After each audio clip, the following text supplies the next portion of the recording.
Audio Jungle। मित्रों नमस्कार, एक बार फिर मैं हाजिर हूँ बेबाक राय बेबाक बोल के मंच पर।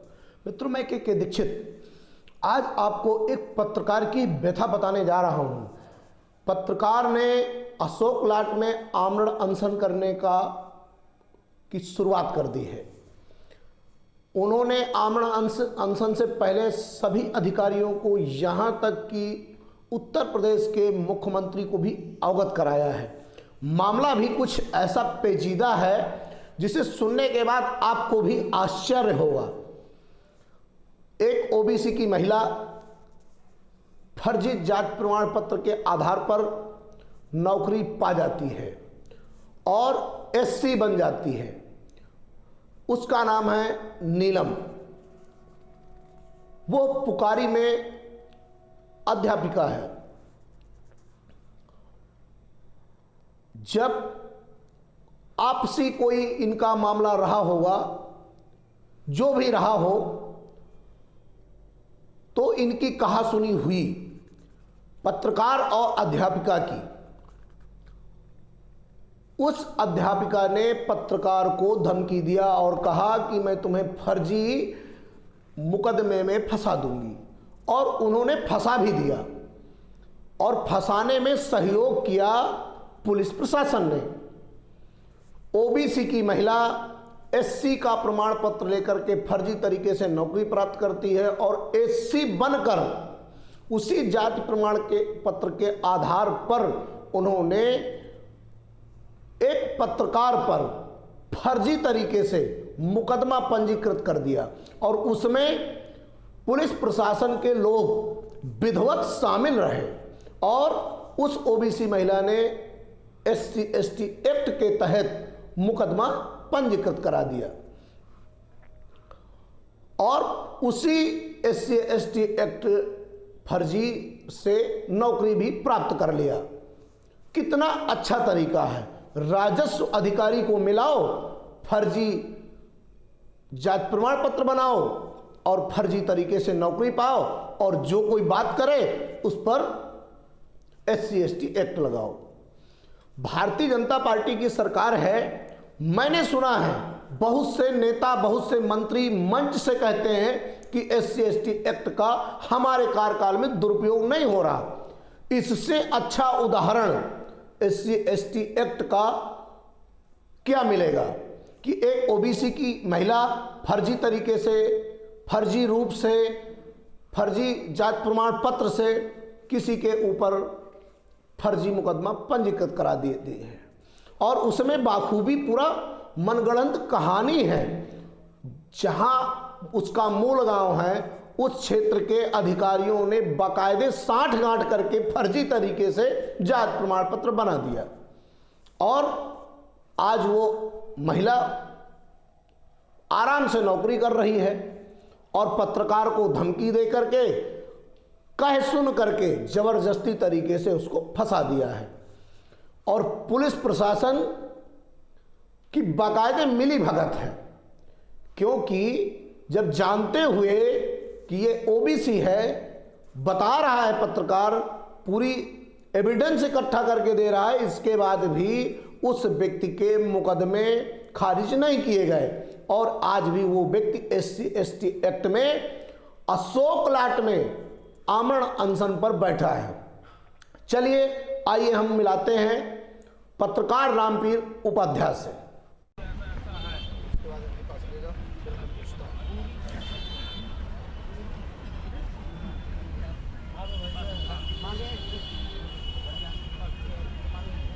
क्या नाम है आपका? रामकिशोर उपाध्याय। क्या काम करते हैं आप? मैं पत्रकार हूँ, एक दैनिक अखबार से पत्रकार हूँ। कौन, क्या नाम है अखबार? देश की रोशनी। गांव कौन सा है? पुकारी। मामला क्या है? मेरे ऊपर एक पिछड़ी जाति की महिला है नीलम सिंह, जो कि उच्च प्राथमिक विद्यालय पुकारी में अध्यापिका है। पिछड़ी जाति के महिला के द्वारा मेरे ऊपर हरिजन एक्ट का मुकदमा लिखवा दिया गया। उच्च अधिकारियों को गुमराह करके उनका मूल पैतृक गांव निवाड़ी काला, थाना भरथना, जनपद इटावा है। यहाँ बांदा में वर्तमान में रह रही हैं। बांदा से फर्जी तरीके से जाति प्रमाण पत्र बनवा लिया है और जाति प्रमाण पत्र बनवा के सरकारी सर्विस कर रहे हैं। उसी के आधार पर मेरे ऊपर हर्जन एक्ट 354 का मुकदमा लिखवा दिया है। नहीं तो किस आपसे उनका मामला क्या है, क्यों आपके ऊपर उन्होंने फर्जी मुकदमे लगवाए? वो तो मामला रहा होगा। उनकी मेरी अच्छी खासी दोस्ती थी, एक दूसरे के घर आते जाते रहे हैं, ठीक है। इसके बाद जो है इसने एक दिन कहा कि उपाध्याय जी आप मेरे भाई का मर्डर करवा दीजिए। जब मर्डर करने से मैंने मना कर दिया तो मुझसे नाराज़ हो गई, झगड़ा कर लिया। मैंने कहा मैं मर्डर करूँगा तो मैं जेल चला जाऊँगा। बोली 2 करोड़ की प्रॉपर्टी है, लगा दूँगा मैं 50 लाख तक।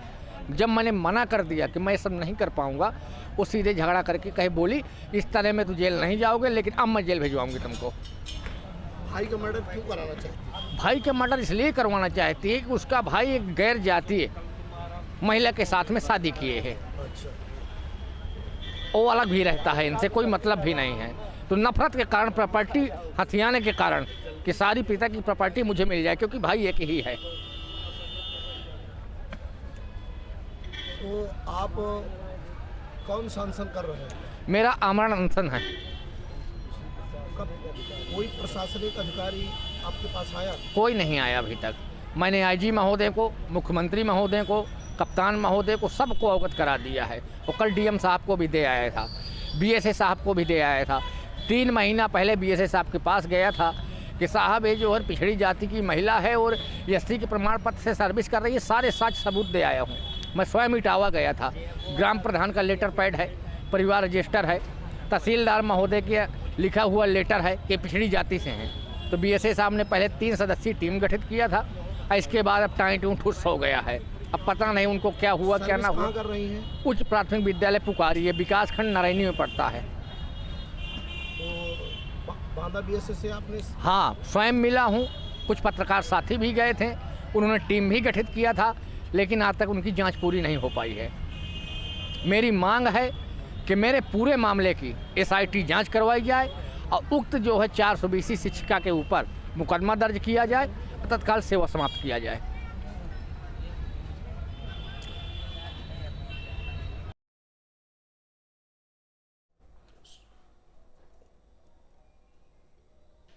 आपने सुना रामवीर की, पत्रकार की व्यथा। हमने इस बाबत जाके शिक्षा अधिकारी से बात की, क्योंकि वो शिक्षा विभाग में नीलम सिंह टीचर हैं, पुकारी में टीचिंग का काम करती हैं। शिक्षा विभाग के अधिकारी बीएसए साहब ने जो बात बताई वो भी आप सुनिए। सर, एक पत्रकार हैं जो आज से आमरण अनशन में बैठे हुए हैं। उनका आरोप है कि शिक्षा विभाग में पुकारी में एक नीलम है जो वहाँ टीचर हैं और ओबीसी हैं और वास्तव में एससी एसटी के प्रमाण पत्र से उन्होंने नौकरी हासिल किया हुआ है, तो फर्जी तरीके से नौकरी हासिल किया है। तो आपके यहाँ उसकी सूचना भी दी जा चुकी है, तो अभी तक आपने उसमें क्या कार्रवाई की? जो यूपीएस पुकारी में नीलम सिंह हैं, उनके जाति प्रमाण पत्र के बारे में जांच चल रही है। उनके जो इटावा डिस्ट्रिक्ट में ग्रामीण क्षेत्र है वहाँ से भी, और उनके पिताजी यहाँ सर्विस में थे बांदा में, यहाँ से भी। जैसे ही जांच प्रक्रिया पूर्ण हो जाएगी कार्रवाई कर दी जाएगी। वैसे भी वो 3 महीने से अनुपस्थित चल रही हैं, बिना वेतन की, बिना मानदेय के अनुपस्थित चल रही हैं। और ये जैसे ही जांच हमारे पास प्राप्त होती है हम उनको सर्विस शिक्षा मित्र के पद से भी हटा देंगे, यानी उनको बर्खास्त कर देंगे। ठीक, बस इतना ही, फंसाने वाला कोई आइटम थोड़ा बोलना। आपने सुना, शिक्षा अधिकारी ने बताया कि विगत 3 महीने से वो शिक्षिका विद्यालय नहीं आ रही है, लगातार एब्सेंट है। विभागीय कार्रवाई की जा चुकी है, अभी जाति प्रमाण पत्र का सही सबूत नहीं मिला हुआ है। जैसे मिल जाता है तो विभाग से उचित कार्रवाई की जाएगी और फर्जी मुकदमे भी, जो अगर फर्जी जाति प्रमाण पत्र पाया जाता है तो फर्जी मुकदमा भी पंजीकृत कराया जाएगा और शिक्षण कार्य से उनको मुक्त कर दिया जाएगा, निलंबित कर दिया जाएगा और उन्हें कार्य मुक्त कर दिया जाएगा, ऐसा शिक्षा अधिकारी ने बताया।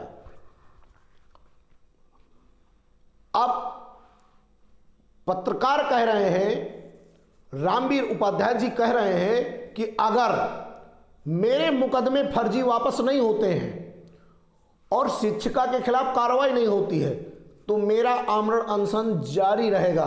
अब देखते हैं प्रशासनिक अमला इसमें क्या कार्रवाई करता है। आज के लिए बस इतना ही।